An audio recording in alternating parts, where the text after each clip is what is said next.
presiden ini nih jadi public enemy, menyudutkan kalau presiden ini nih seperti menciptakan dinasti.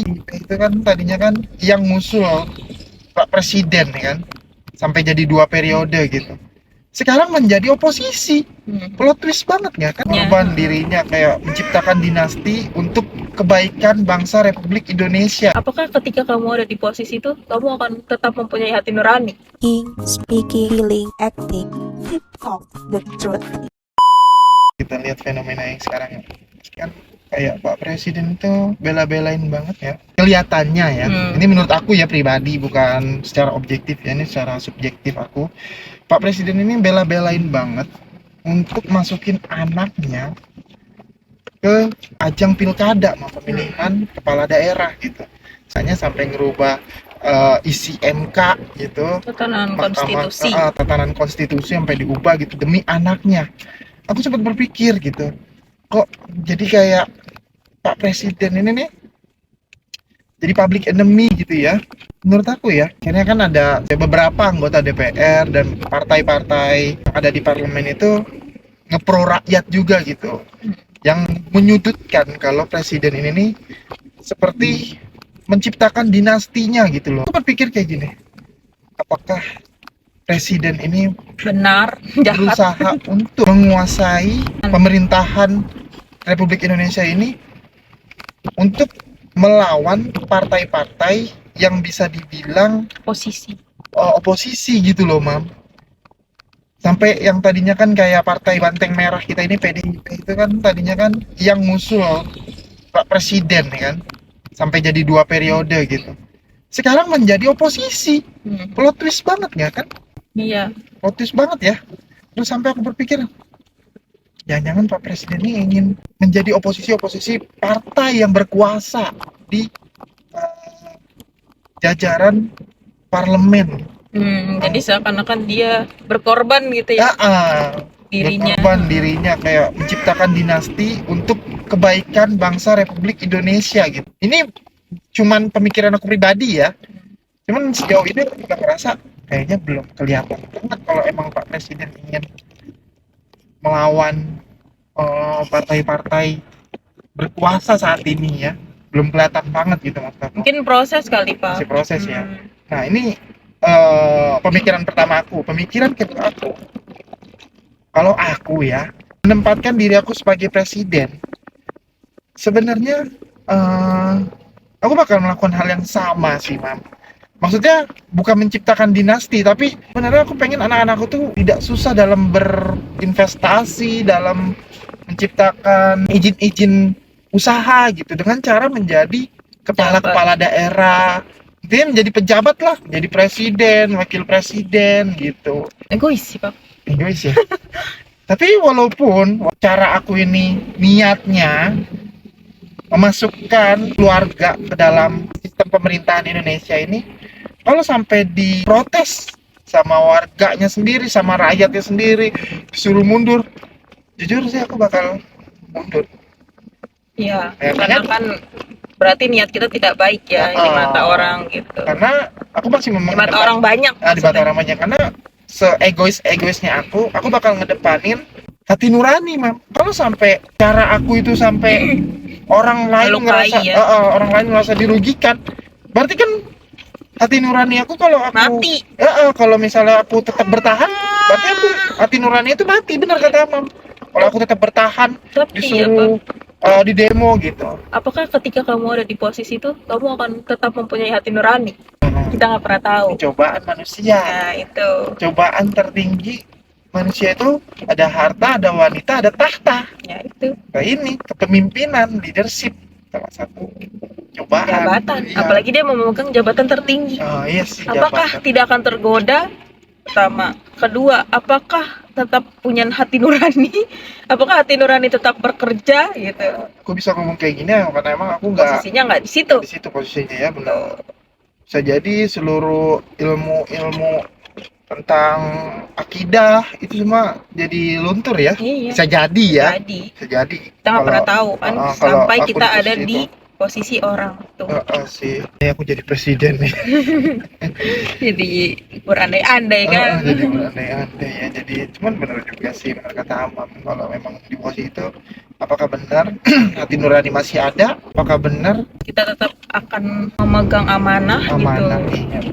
Kita sebagai rakyat sih cuma bisa mendukung yang baik, menolak yang tidak baik, gitu aja sih Pak. Iya sih. Keputusannya semua kan ada di pemimpin. Kalaupun sampai terjadi kezoliman, ya itu udah di luar kuasa kita gitu. Iya sih. Sebagai rakyat ya, itu balik lagi ke kuasanya Allah gitu. Iya. Jadi tinggal gimana nih, Allah akan mengazab atau Allah akan berikan hidayah gitu loh Pak. Kita nggak bisa kan demo maksa harus turun gitu, nggak bisa. Kita demo maksa untuk tidak dilanjutkan keputusannya. Ya itu baik lagi semua petinggi-petinggi yang megang kuasa Pak. Iya sih. Kita cuma bisa mengutarakan pendapat itu aja. Cuman jujur ya Mam, jujur ya, kalau aku pribadi ya, aku sempat berpikir gini, aku jadi presiden, misal, aku bakal kasih program kerjanya tuh kayak gini, semua anggota DPR dan menteri-menteri tidak digaji.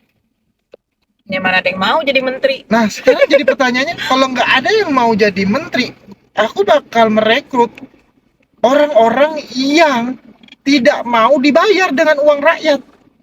Nggak mungkin nggak ada dong. Pasti ada dong. Terutama orang-orang yang peduli tentang rakyat, peduli tentang negara, mah pasti Iya, dah.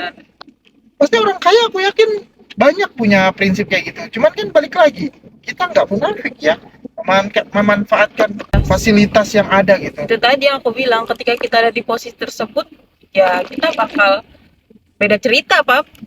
Awalnya kita mungkin berpikir, bisa gua nggak digaji, bisa gua memegang amanah teguh demi kemajuan bangsa dan negara. Pas sudah nyampe di atas, bisa gua makan duit rakyat. Iya. Jujur ya Mam, kalau memang ada menteri atau anggota DPR yang benar-benar tidak makan uang gaji dari jabatan dia ya, kenapa nggak dia pakai hal itu untuk berkampanye gitu? Maksudnya dia pakai untuk naik lagi ke tingkat yang lebih tinggi gitu dalam sistem pemerintahan gitu. Ya sejauh ini yang aku tahu cuma satu, Sandiaga Uno. Waktu itu yang dia bilang benar-benar gajinya tuh dipakai untuk apa namanya, disumbang atau apa gitu, aku lupa. Iya, Tapi aku pernah inget, dengar beritanya waktu kalau itu. nggak salah buat itu deh rumah yatim ya. Pokoknya nah, kan salah satunya tuh. Kalau memang hal itu benar gitu, menurut aku coba deh berawal dari hal yang kecil kayak gitu deh. Memang kita nggak usah naif ya, nggak usah terlalu kaku gitu. Tapi aku yakin memang nggak ada yang mau kalau nggak dibayar. Iya. Terutama bukankah tujuan orang untuk masuk ke sistem pemerintahan untuk makan uang rakyat? Nah itu. Atau minimal banget kalau dia nggak makan uang rakyat, dia makan uang gratifikasi. Nah, semua itu kan uang. Sebenarnya rakyat kita tuh cuma butuh transparansi, Mam. Apakah wakil-wakil rakyat kita ini benar-benar amanah, benar-benar memanfaatkan uang rakyatnya untuk rakyatnya sendiri, atau manfaatkan sumber atau uang rakyat yang ada itu untuk pribadi sendiri ya? Maka aku pikir kayak, coba benar-benar kalau sampai wakil-wakil rakyat ini berani gitu, ini loh, gue nggak makan uang murni gaji ya, hasilnya segini. Kalian bisa lihat, kalian bisa akses sendiri keuangan saya gitu. Ini yang ada malah pas kita akses, semuanya, harta dia selalu bengkak gitu, hartanya malah bertambahnya, makanya begitu, nggak masuk akal, di luar naila gitu ya. Gimana kita mau percaya kalau kayak gitu ya kan? Belum pernah sih Pap ada kejadian bener-bener orang yang pure gitu yang jadi pejabat gitu ya, memang nggak pernah, belum nemu yang hatinya pure gitu. Sejauh ini belum ada. Iya, memang malah sejauh ini yang ada tuh harta dia pada membengkak. Iya. Menonjol sana sini. Banyak menonjol sana sini. Kayaknya tahun lalu deh. Beberapa menteri juga ada yang bengkak. Maksudnya bengkak tuh maksudnya bertambah kekayaannya dalam keadaan Covid kok bisa bertambah ya, kita positif aja ya, mungkin dia punya usaha lain ya. Bisa jadi juga sih Pak, ngerinya gini. Ketika ada orang yang mengaku jujur, dia bisa kita akses semuanya, dia bikinnya pakai nama orang lain. Nah, bingung kan? Iya. Juga sih kejujuran itu ya susah lah kalau bukan dari diri kita sendiri yang memang bener-bener gitu. Rakyat tuh cuma minta kejujuran dan transparansi. lu ngelakuin tugas dengan baik ya, malah eh, netizen sampai menyelam ke deep web, malah nemuin APBD yang bengkak, Iya. proyek yang diada-adain gitu ya kan. Jadi kan gimana kita mau percaya gitu kalau kayak gini kan. Pernah kan kalau kita lihat ada perbaikan jalan tuh kan ada budget, terus ada juga luasnya pekerjaannya itu dan estimasi pekerjaannya ya. Ini jalanan cuma berapa meter, pekerjaannya Miliaran. anggarannya tinggi, pekerjaannya bisa sampai 2 bulan. Kan ketahuan banget kalau kayak gitu ya. Ya walaupun itu estimasi, maksud aku kita aja nih, kalau kita mau secara pribadi ya, mau perbaikin rumah maunya cepet kan, Iyalah. maunya juga masuk budget ke kantong yang sesuai yang kita punya ya kan. Kok perkara begitu aja nggak mateng gitu, maksud aku eh, bisa bengkak gitu, bisa nggak sesuai.